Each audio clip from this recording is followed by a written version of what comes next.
Hello friends, मैं doctor Ketan Shah Ahmedabad Gujarat से।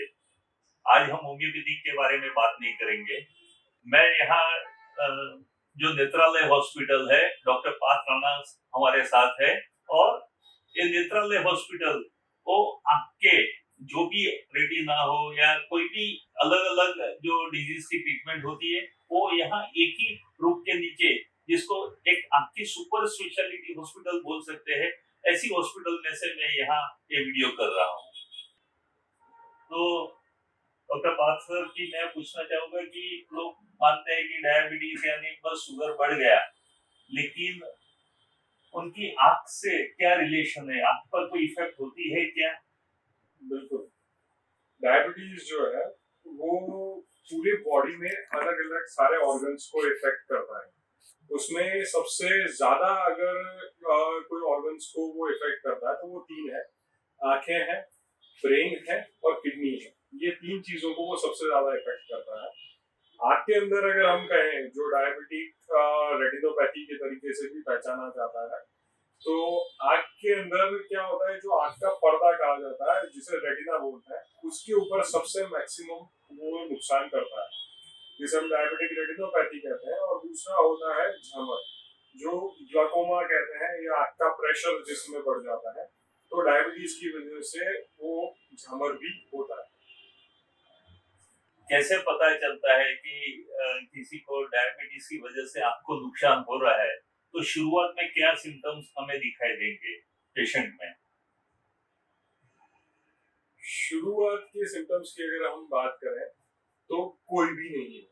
सबसे बुरी चीज ये रोग की यही है कि शुरुआत में, जैसे कि मतलब क्या होता है कि मोतियाबिंद की किसी को प्रॉब्लम है तो उसको देखने में थोड़ा धुंधलापन शुरू होगा, या और कोई सूजन आ रही है आंख में तो आंख लाल होगी या ऐसी कोई परेशानी होगी।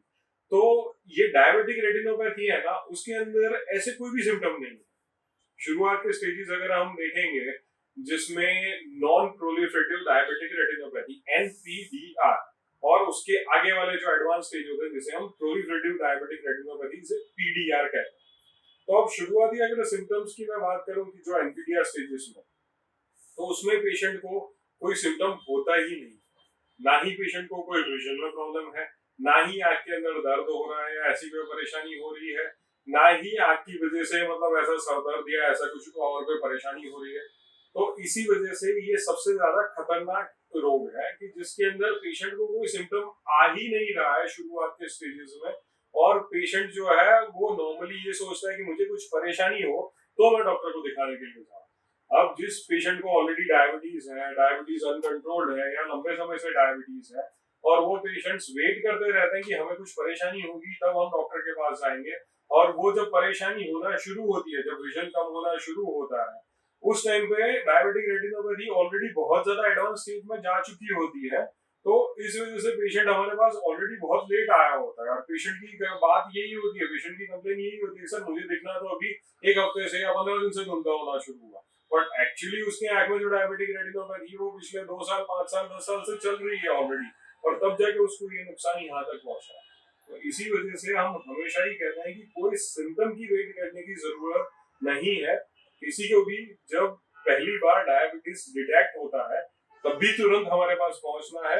और एक बार अगर सब कुछ नॉर्मल आया तो ऐसा नहीं है कि जिंदगी भर उसको कोई प्रॉब्लम नहीं होने वाली। तो उनको भी हर साल में एक बार कंपलसरी रेटिना का चेकअप कराना जरूरी होता है। तो आपने बताया कोई सिम्टम्स नहीं है, तो क्या उसको हम डायबिटीज ब्लड शुगर से नापते हैं कि इतना शुगर हो, या तो HbA1c से नापते हैं? तो ऐसा कुछ स्टैंडर्ड है कि इससे अबव कोई शुगर हो तभी आपके पास आना चाहिए, कि जब भी डायबिटीज डिटेक्ट हो जाए तभी आपके पास आना चाहिए, या तो कुछ एज के बाद आपके पास आना चाहिए? क्या कब आई स्पेशलिस्ट को डायबिटीज वाले पेशेंट को कंसल्ट करना चाहिए? बहुत अच्छा क्वेश्चन है। सबसे पहले तो किसी को भी जब फर्स्ट टाइम डायबिटीज डिटेक्ट होता है तब भी रेटिना सर्जन के पास पहुंचना जरूरी है। मैं क्लियर फिर से भी कह रहा हूं, मैं जनरल ऑफ्थेल्मोलॉजिस्ट की बात नहीं कर रहा हूं। रेटिना सर्जन के पास पहुंचना जरूरी है जिस भी टाइम पे डायबिटीज डिटेक्ट होता है तब।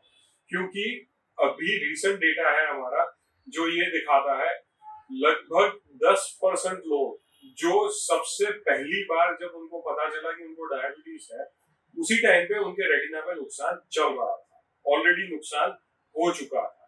तो इसीलिए किसी को भी जब भी डायबिटीज मिलता है तुरंत ही एक बार रेटिना सर्जन के पास जाना चाहिए।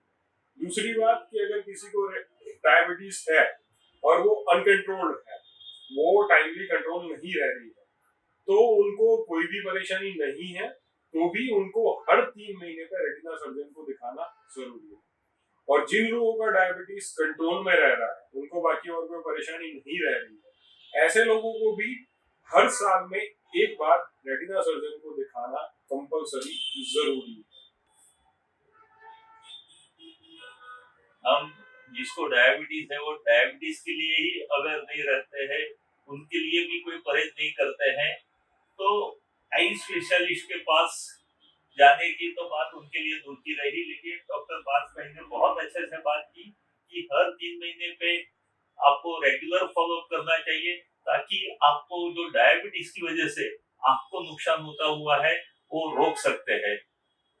लेकिन एक और मैं क्वेश्चन पूछना चाहूंगा कि सपोज कोई पेशेंट आपके पास लेट आया और उसकी आंख को डैमेज हो चुका है डायबिटीज की वजह से, उसके लिए कोई ट्रीटमेंट है क्या? या तो ऐसे पेशेंट में आप क्या डायबिटिक रेटिनोपैथी जिसको डायग्नोसिस हुआ है उसके लिए आप क्या ट्रीटमेंट सजेस्ट करते हैं? जो शुरुआत के स्टेजेस हैं, जो एनपीडीआर स्टेजेस हैं, उसके अंदर माइल्ड मॉडरेट लेवल तक अगर किसी को पेशेंट को ज्यादा विजन में प्रॉब्लम नहीं है और थोड़ी बहुत परेशानी जब आंख में शुरू हुई है, तो हम सिंपल कुछ ड्रॉप्स हैं और कुछ गोलियां हैं, उनसे हम ये कंट्रोल कर सकते हैं। हम शुरुआत के स्टेजेस में सिर्फ और सिर्फ कुछ ड्रॉप्स और गोलियों से हम आंख की प्रॉब्लम्स कंट्रोल करते हैं, और साथ में जो लोग अच्छे से शुगर कंट्रोल कर लेते हैं उसको आगे जाके कोई परेशानी नहीं होती है। जो एडवांस स्टेजेस में भी जो लोग हमारे पास आते हैं उनके लिए भी हमारे पास ट्रीटमेंट अवेलेबल है, जिसके अंदर हम कुछ इंजेक्शन आते हैं जो एंटीवेजिव इंजेक्शन कहे जाते हैं, वो इंजेक्शन के हम जो है सूजन कंट्रोल करते हैं, और साथ में रेटिना के जो पार्ट्स खराब हुए हैं वहां पे हम लेजर करके भी इसको कंट्रोल कर सकते हैं। और लास्ट स्टेज में जहाँ पे कोई कॉम्प्लिकेशन बड़ा हो गया है, जैसे रेटिना अपनी जगह से डिटैच हो रहा है या तो आंख के अंदर विट्रस हेमरेज हो रहा है, तो ऐसे एडवांस स्टेजेस में भी हम जो है सर्जरी करके विजन वापस लाके दे सकते हैं। पर हम हमेशा ही प्रेफर करते हैं कि जितने ही जल्दी स्टेज में हम अच्छे से मतलब शुगर को कंट्रोल कर लें, उतना अच्छा क्वालिटी ऑफ विजन हम पूरी जिंदगी के लिए टिका के रख सकते हैं। अदरवाइज कभी कभी क्या होता है कि हम पेशेंट का विजन तो वापस ला देते हैं, पर उसकी जो क्वालिटी होती है, उसके अंदर जो कलर कॉन्ट्रास्ट देखने की जो ताकत होती है, वो कभी कभी ढंग की नहीं आ पाती है। तो इसीलिए अर्ली स्टेजेस के अंदर डायबिटिक रेटिनोपैथी कंट्रोल करना बहुत जरूरी है। सो अर्ली स्टेजेस में जब हम डायबिटिक रेटिनोपैथी को कंट्रोल कर लेते हैं और आगे जाके शुगर कंट्रोल रखते हैं, तो पूरी जिंदगी पेशेंट का अच्छा विजन हम टिका के रख सकते हैं। तो बात ये हुई कि prevention is better than cure, और फिर भी अगर आप हो गया है तो भी पहले आई ड्रॉप से, बाद में इंजेक्शन से और बाद में लेजर ट्रीटमेंट से उसमें फायदा ले सकते हैं। तो अब आपने जो बोला कि डायबिटीज की वजह से ग्लूकोमा भी हो सकता है, लेकिन ये सवाल के पहले मैं और एक सवाल पूछना चाहूंगा कि इसकी आप जांच कैसे करते हो? कोई खास उसके लिए आपके पास इक्विपमेंट या तो मशीन है कि क्या है? कैसे जांच की जाती है कि आपको कितना डैमेज हो चुका है? इसको चेक करने के लिए हमें रूटीन अगर हम देखें तो पुतली फैला के फिर कुछ लेंसेज से हमें रेटिना को चेक करना पड़ता है, जो मैन्युअली हम पहले करते थे। आज की डेट में नेत्रालय के अंदर हमारे पास बहुत एडवांस इसके इंस्ट्रूमेंट्स अवेलेबल हैं, जिसमें पुतली जो फैलानी होती है उसकी जरूरत नहीं पड़ती है। हम बिना पुतली फैलाए डायरेक्टली रेटिना चेक कर सकते हैं, और पूरे रेटिना का फोटो आ सके जिसमें लगभग हम 90% से ऊपर का जब रेटिना पूरा कैप्चर कर सके, उस तरीके का जो कैमरा है वो अभी पूरे गुजरात में, यहाँ अहमदाबाद में हमारे पास अवेलेबल है। इससे खास चीज क्या है कि मतलब जैसे मेरा हर पेशेंट जब भी मेरे पास यहाँ पे रेटिना चेक कराने आता है, तो हम पहले तो प्यूपिल डायलेट नहीं करते, तो इस वजह से पेशेंट का टाइम वेस्ट नहीं होता। सेकेंडरी प्यूपिल डायलेट करने की वजह से 4 से 6 घंटे तक पेशेंट को धुंधला दिखता है, वो परेशानी नहीं होती। और मेन सबसे ज्यादा जो पेशेंट का फायदा है वो ये है कि पेशेंट की जो रेटिना की फोटो आ रही है मेरे सामने, जो मैं चीज देख रहा हूँ वही चीज पेशेंट भी देख सकता है। तो आज पेशेंट की आंख के अंदर क्या प्रॉब्लम हो रही है वो पेशेंट खुद से समझ सकता है वहां पे। नॉर्मली कैसा होता है कि मतलब आप कहीं पे भी किसी डॉक्टर को दिखाने जाओ तो डॉक्टर अपने पेन से एक पेपर पे लिख के बताते हैं कि भैया आपको ये रोग है, आपको ये ट्रीटमेंट करनी है, ये चीज है, और आपको जस्ट मतलब वो चीज जो है वो भरोसा करके आपको बाहर निकल जाना होता है। अब आपकी ट्रीटमेंट क्या हो रही थी, आपके ट्रीटमेंट के पहले की क्या कंडीशन थी या ट्रीटमेंट के बाद की क्या कंडीशन है, वो आप समझ नहीं सकते हैं, आप देख नहीं सकते हैं। जबकि यहाँ पे हम जो टेक्नोलॉजी रखते हैं उसके अंदर क्या है कि हर पेशेंट को हम फ्री ऑफ कॉस्ट वो रेटिना का फोटो कराते ही हैं। तो उस वजह से जिस दिन पेशेंट मेरे पास पहुंचा तो उस दिन कितना नुकसान था, मेरी ट्रीटमेंट करने के बाद पेशेंट को फायदा हो रहा है या नहीं हो रहा है, हुआ है तो कितना फायदा हुआ है, और ज्यादा पेशेंट को ट्रीटमेंट की जरूरत है कि नहीं है, हर चीज पेशेंट हर बार जब भी मेरे पास मुझे दिखाने आता है वो मेरी स्क्रीन पे देख सकता है, खुद से समझ सकता है। और उससे पेशेंट को जब ज्यादा भरोसा बढ़ता है, पेशेंट की जब अंडरस्टैंडिंग उसके डिजीज के लिए बढ़ती है, तो पेशेंट का कंप्लायंस मतलब जो पेशेंट ट्रीटमेंट के साथ टिका रहता है वो भी बढ़ जाता है, और इसकी वजह से पेशेंट को रिजल्ट भी अच्छा मिलता है। सो हम ये जो टेक्नोलॉजी है उससे बहुत सारे पेशेंट की बहुत अच्छे से ट्रीटमेंट कर सकते हैं।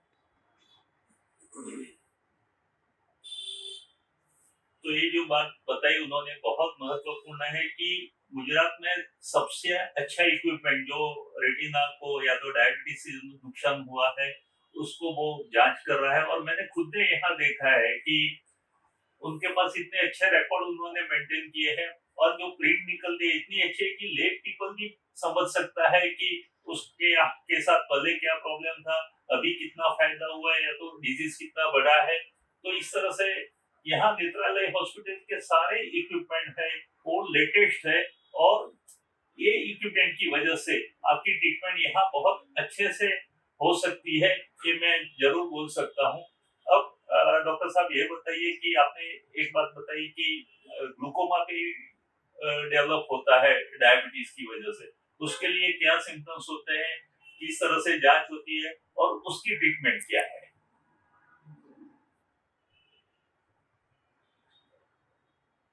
डायबिटीज की वजह से कुछ लोगों में ग्लूकोमा मतलब जो आंख का प्रेशर बढ़ता है वो भी हो जाता है, जिसे हम लेमन लैंग्वेज में झमर कहते हैं। अब शुरुआत के जो स्टेजेस होते हैं, शुरुआत में जब थोड़ा बहुत आंख का प्रेशर बढ़ता है तब तो ज्यादा कुछ परेशानी पेशेंट को होती नहीं है, पर जैसे जैसे प्रेशर ज्यादा बढ़ने लग जाता है तो धुंधला दिखना शुरू होता है, आंख लाल होना शुरू हो जाती है, सर दर्द वगैरह जो है स्पेसिफिक शाम के टाइम पे वो भी कुछ पेशेंट्स को होना शुरू हो जाता है, और कभी कभी कुछ पेशेंट्स के टोटल विजन जो है वो भी उसके अंदर देखना बंद हो जाता है। तो इसीलिए हम पेशेंट्स को कहते हैं कि कभी भी विजन में थोड़ी बहुत भी परेशानी आती है तो ये नहीं कि मुझे 1-2 दिन में ठीक हो जाएगा, मैं सो जाऊं और ठीक हो जाएगा, या तो 2-4 दिन में ठीक नहीं होगा तब हम जाके करेंगे। या कभी कभी कुछ पेशेंट्स की आदत के हिसाब से वो आस पड़ोस के मेडिकल स्टोर में जाते हैं, ओवर द काउंटर जो ड्रग्स मिलती हैं वो ड्रग्स लेके आ जाते हैं, एंटीबायोटिक वगैरह के दवाइयां डालते हैं, 2-4 दिन में ठीक नहीं होता, उसके बाद जाके डॉक्टर के पास पहुंचते हैं। और कभी कभी ये कंटिन्यूअस जो आंख का प्रेशर बढ़ा हुआ रहता है उसकी वजह से आंख की नस खराब हो जाती है और उसके बाद पेशेंट हमारे पास पहुंचता है। तो ऐसी कंडीशंस के अंदर हम कभी कभी पेशेंट का विजन नहीं बचा सकते हैं। तो इसीलिए हम हमेशा ही रिक्वेस्ट करते हैं कि अगर किसी पेशेंट को थोड़ी बहुत भी दिक्कत आना शुरू होती है विजन में तो वो तुरंत ही हमारे पास पहुंचे। तो दर्शक मित्रों, आपको पता है कि जो कोरोना हुआ, कोरोना में स्टेरॉइड दिए गए और उससे एक डायबिटीज का भी केसेस काफी हमारे सामने आए हैं, और डायबिटीज किस तरह से आंख को नुकसान पहुंचाता है और डॉक्टर पार्थ राणा सर ने बहुत अच्छे से समझाया है हमें। मैं एज ए अहमदाबाद और गुजरात के लोगों के लिए ये गर्व की बात है, ऐसा बोलूंगा कि जहाँ एक नेत्रालय जैसी हॉस्पिटल है, डॉक्टर पार्थ राणा, वो सिर्फ ऐसा नहीं है कि एक, मैं बोलूंगा कि एक दिल वाले इंसान है। कई बार उनके पास कोई ऐसे ही मरीज आते हैं जो बहुत तरीके से उसको हेल्पफुल रहते हैं। तो प्लीज आप आपकी आंख की केयर कीजिए, अगर आपको डायबिटीज है तो उसको इग्नोर नहीं कीजिए। आंख की रक्षा कीजिए और आपका विजन को कायम रखिए। Thank you very much doctor Parth sir, आप हमारे साथ जुड़े और आपने बहुत अच्छे से डायबिटिक रेटिनोपैथी के बारे में अपनी इंफॉर्मेशन दिया। Thank you very much. Thank you so much.